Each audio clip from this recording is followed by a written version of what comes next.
The Sphinx has the body of a lion and the head of a pharaoh. But the proportions are wrong, grotesquely wrong.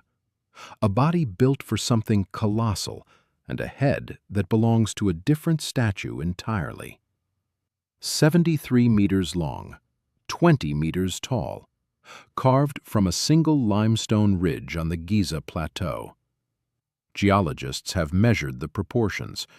The body-to-head ratio on the Sphinx is off by a factor of 3 compared to every other pharaonic sculpture in Egypt.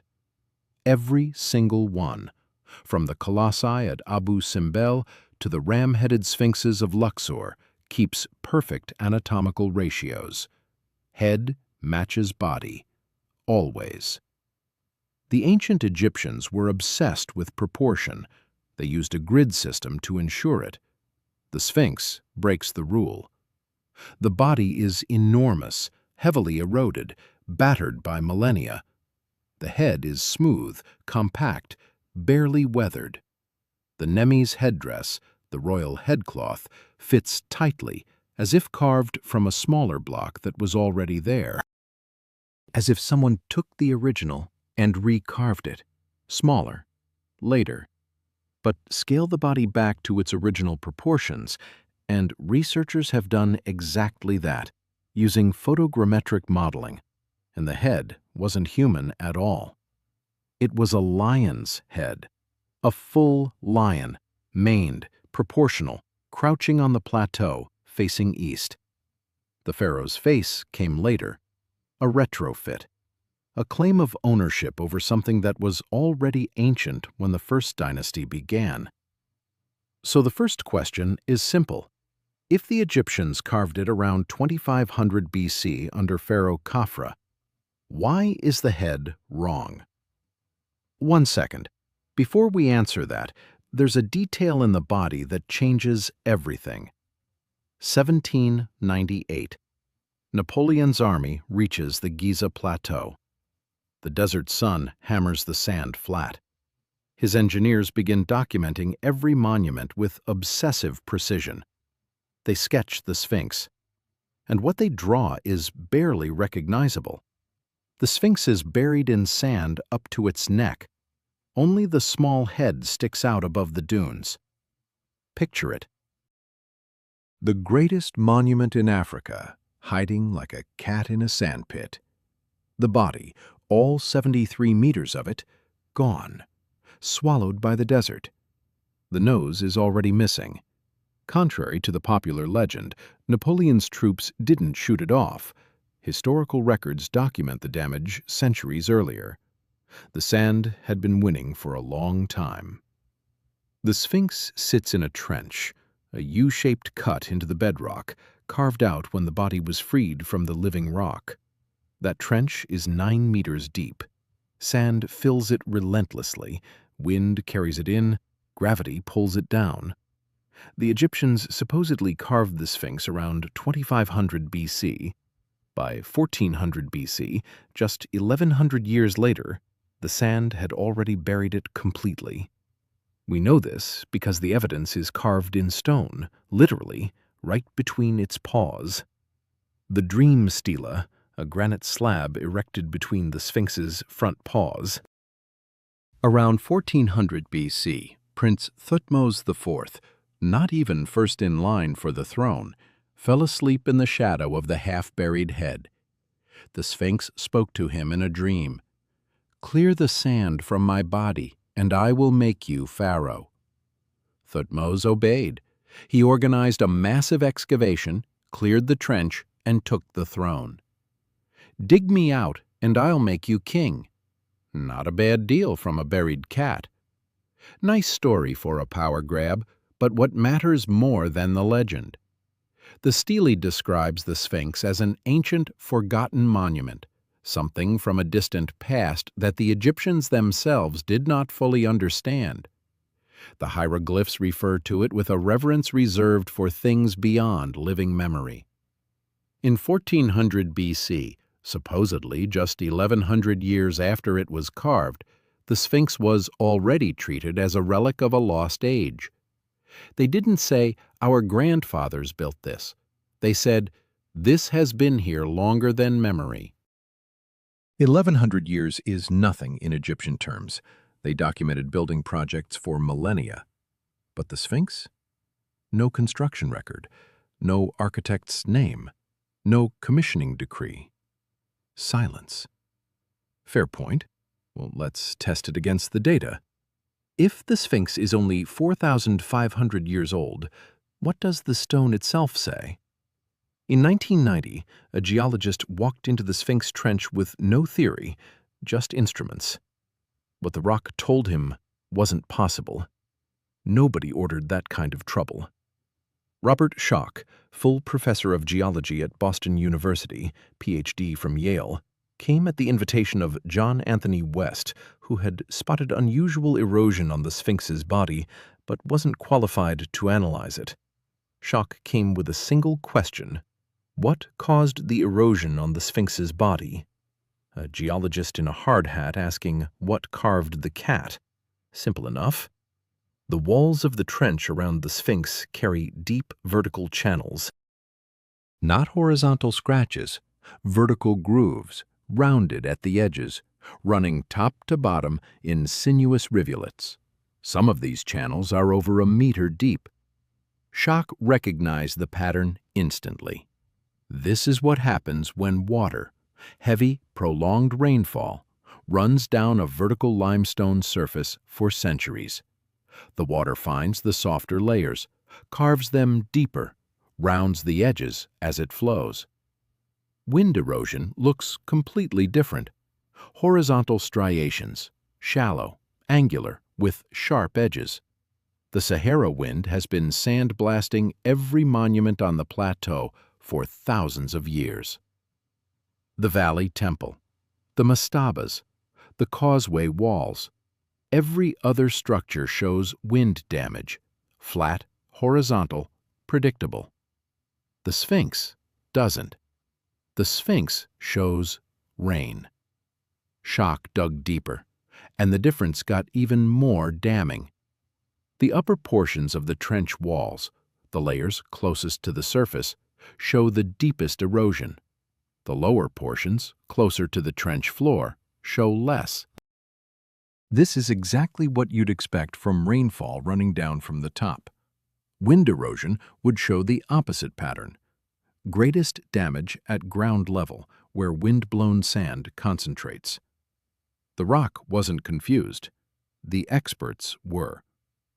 So when did it rain like that? The last period of sustained heavy rainfall in the eastern Sahara ended around 5000 BC.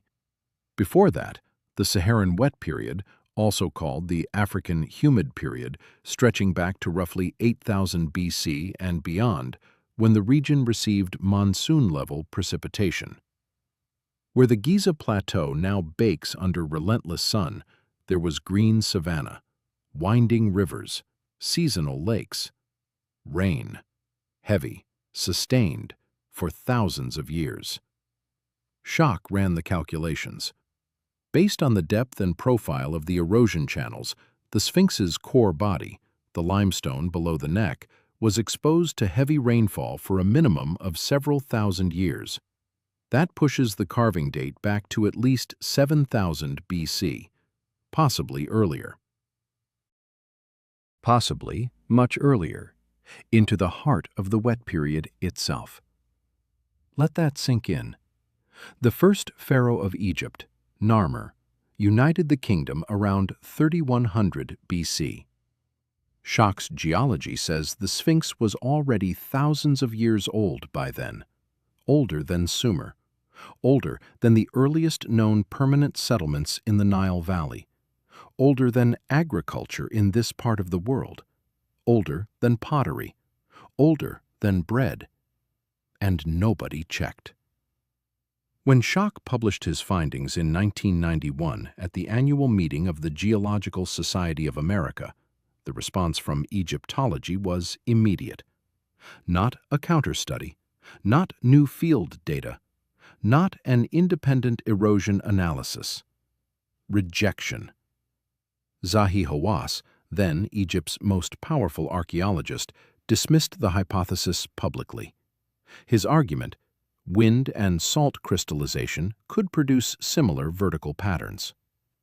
But when independent geologists examined the claim, researchers with no stake in Egyptological chronology, the salt explanation didn't hold.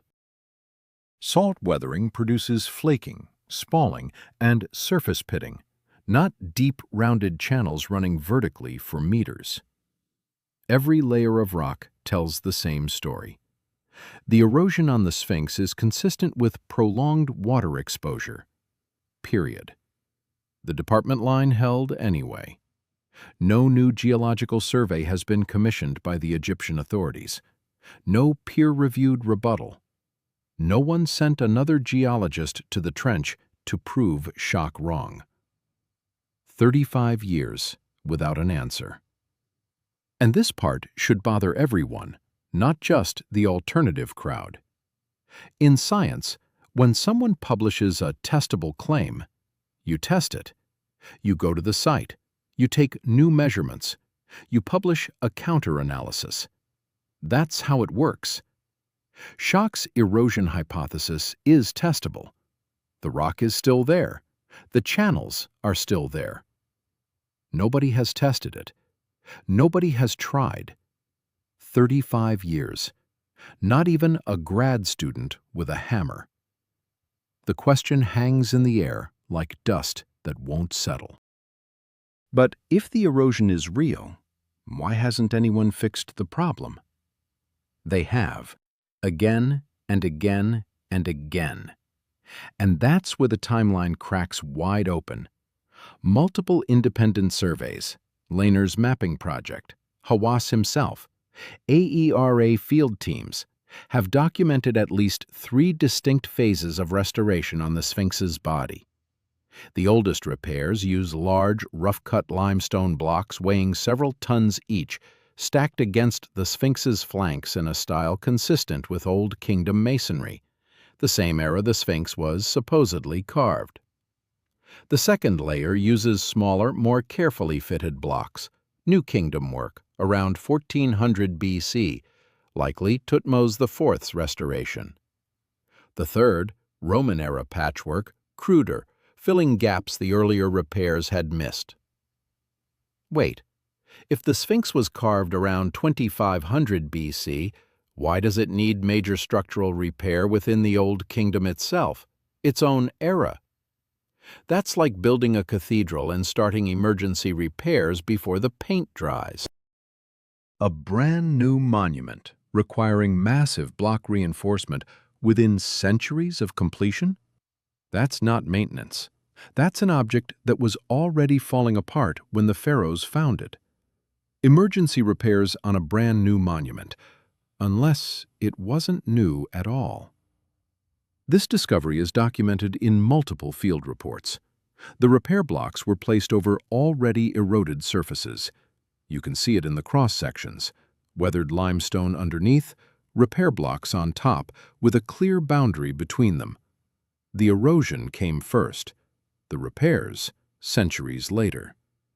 The official timeline doesn't add up, unless the Sphinx is far older than the dynasty that claimed it.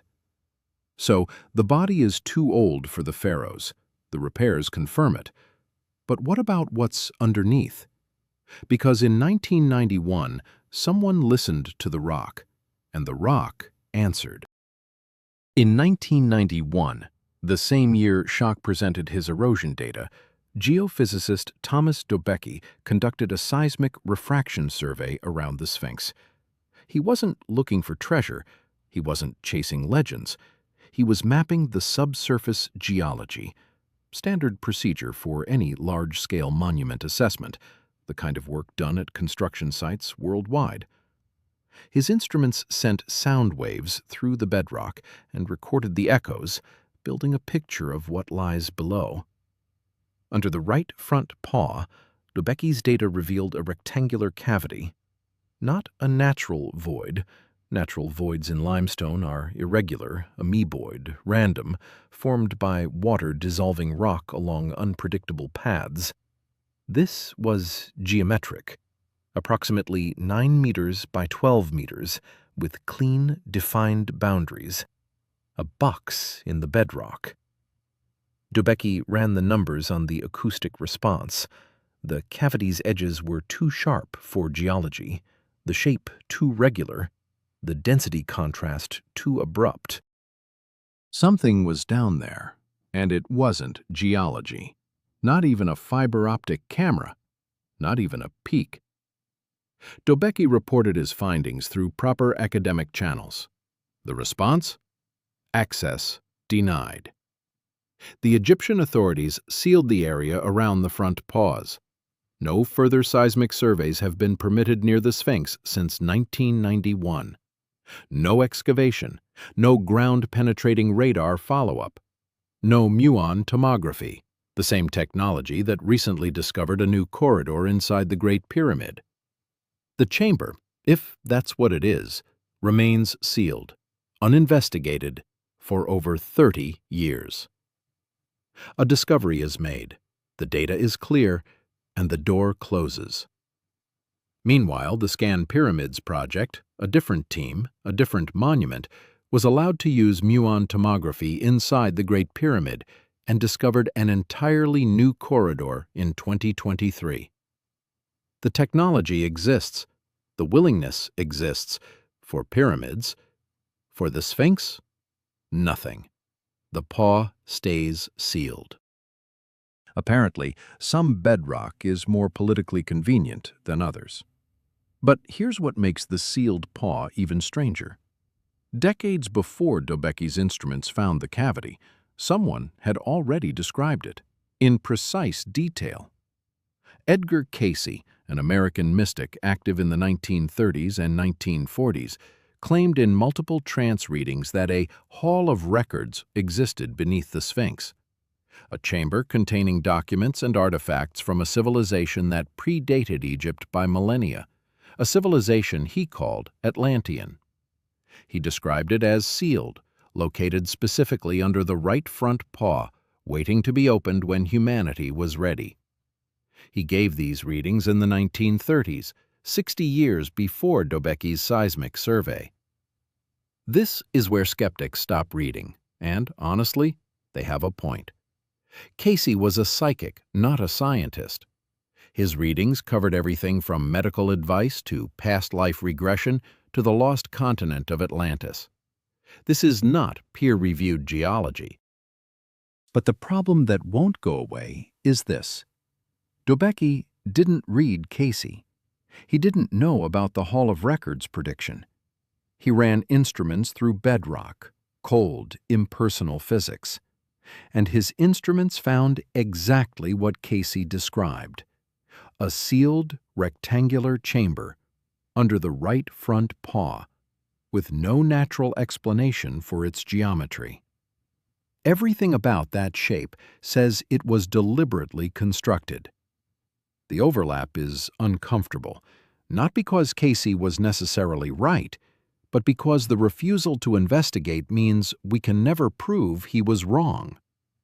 So, the paw is sealed. The erosion says thousands of years before the pharaohs. The repairs confirm it. But Robert Bouval and Graham Hancock, back in the 1990s, asked a different question. What if the Sphinx itself is a clock? The Sphinx faces due east, not approximately, precisely. On the spring equinox, it stares directly at the point where the sun breaks the horizon. That alone is unremarkable. Many ancient monuments face east. But the Sphinx is a lion, and that matters. Around 10,500 BC, the constellation Leo rose on the eastern horizon at the spring equinox, directly in the Sphinx's line of sight. This is precession, the slow wobble of Earth's axis that shifts which constellation marks the equinox sunrise over a 26,000-year cycle. In 2500 BC, the age of Khafra, when the placard says the Sphinx was built, the equinox constellation was Taurus, the bull, not the lion. A lion staring at the bull's constellation. Why, you'll say? Maybe they just liked lions. Fine. Then explain why the only lion-bodied monument on the entire plateau faces the one compass direction where Leo rose, and only during a specific astronomical age that ended 8,000 years before Khafra was born. The Sphinx as lion faces the age when the lion ruled the equinox sky. That age, the age of Leo, lasted from roughly 10,970 to 8,810 BC. It matches Schoch's geological window. It matches the Saharan wet period. It matches the erosion data. 3 independent lines of evidence: geology, astronomy, hydrology, all converging on the same era. None of them commissioned by Egyptology. None of them answered by Egyptology. But if the Sphinx marks a date, what about the pyramids next door? The 3 pyramids of Giza mirror the belt of Orion as it appeared in the same epoch, approximately 10,500 BC. And that's when a system emerges. The pyramids map the stars. The Sphinx marks the age. Together, they encode a date that predates every known civilization by thousands of years. Boval and Hancock measured these alignments. They are not approximate. They are precise to within fractions of a degree. Whoever placed these monuments didn't guess. They measured. They calculated. They encoded the sky into stone. And then someone else came along, slapped a pharaoh's face on the lion, and called it theirs. The seismic data says there's a chamber. The astronomy says there's a timestamp. And the only institution with the authority to open the ground won't. 3 lines of evidence, and the one thing connecting them is the door that stays locked. Stack it all up. The official timeline needs all of the following to be true simultaneously. The Sphinx was carved in 2500 BC. The vertical erosion was caused by wind and salt, not rain. The head was always this size. The Dream Stele's language about deep antiquity is just poetic license. The Old Kingdom repairs were routine maintenance, not emergency rescue of a crumbling ancient relic. The chamber under the paw is a natural void that happens to be rectangular. And the astronomical alignment with Leo at 10,500 BC is pure luck. 7 claims, 0 new data defending any of them. Every single one of those claims has been independently challenged by researchers outside Egyptology, geologists, geophysicists, astronomers, engineers. Not one has been definitively defended with field data collected after the challenge. The response has been the same each time: denial, restricted access, silence. This isn't a single anomaly. It's a system of anomalies: geological, structural, astronomical, archaeological, and they all point in the same direction. Systems don't form by accident. Coincidences don't survive 5 independent tests. What we're looking at is either the greatest statistical fluke in the history of archaeology, or evidence that someone was here before, long before. Here's what the evidence leaves you with. 2 versions. Version 1. The Sphinx was carved under Khafra, around 2500 BC. The rain erosion is a microclimate anomaly that no climate scientist has documented. The chamber under the paw is a natural void shaped like a room. The head was always this small, the only disproportionate sculpture in the entire Egyptian canon. The alignment with Leo is a coincidence. And the Dream Stele's language about a monument older than memory is just a prince telling stories to justify his throne. This version requires you to set aside geology, seismology, astronomy, climatology, and the proportional analysis of every other pharaonic sculpture in Egypt. Version 2. The Sphinx was carved before the end of the last major wet period, at minimum 7,000 years before the first pharaoh. The head is the only part dynastic Egypt managed to reshape, from lion to king, erasing the original face but unable to enlarge what remained. The chamber was sealed deliberately. The astronomical alignment is not a coincidence. It's a timestamp carved into the landscape. And the Egyptians who claimed it were not its builders. They were its inheritors. This version requires you to rewrite the history of civilization itself. One version asks you to ignore the rocks. The other asks you to rethink everything you were taught. You decide. Next, 7 technologies the ancients mastered, and the one that still outperforms modern medicine. Subscribe or miss the surgery that shouldn't exist.